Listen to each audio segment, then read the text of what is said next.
The jury in Amber Mcdaniel's punishment trial hears revealing testimonies from the last of the state's witnesses today. Markeisha Jackson joins us now from Fort Worth with our top story. Markeisha.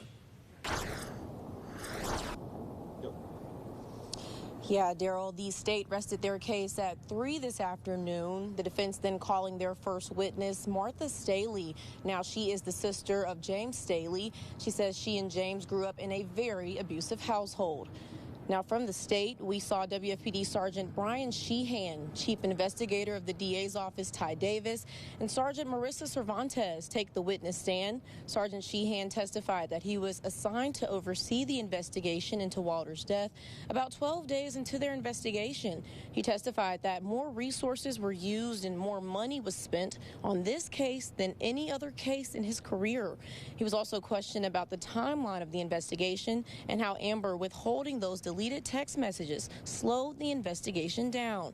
He's then cross-examined by the defense and questioned on his recollection of the timeline of events and receiving evidence. The order of events after the murder continues to be the focal point. Sheehan testified that the WFPD received the photograph of the bruising on Walter's face and a Facebook message in which Staley said Walter needed to be cold within weeks of Walter's death.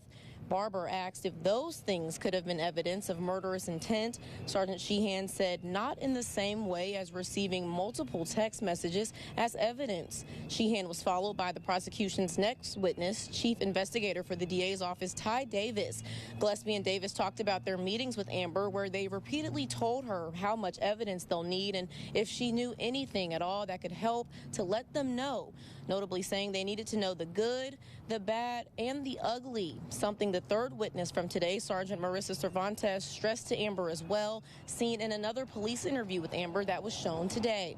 The defense called their first witness today, Martha Staley, Staley's sister, who gave an emotional testimony. It was revealed that Martha believed James did it from the start, even reaching out to a detective at the beginning of the investigation to say she believed James did it, noting they grew up in a very abusive home.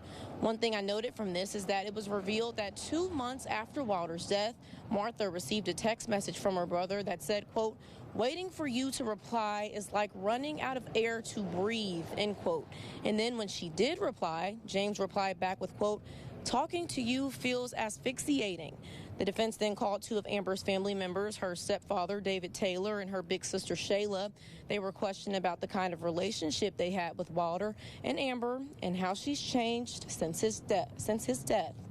Now, the trial is moving along, but Judge McKnight says it can go through next Tuesday. Okay, Markeisha, thank you so much for that update from Fort Worth. Well,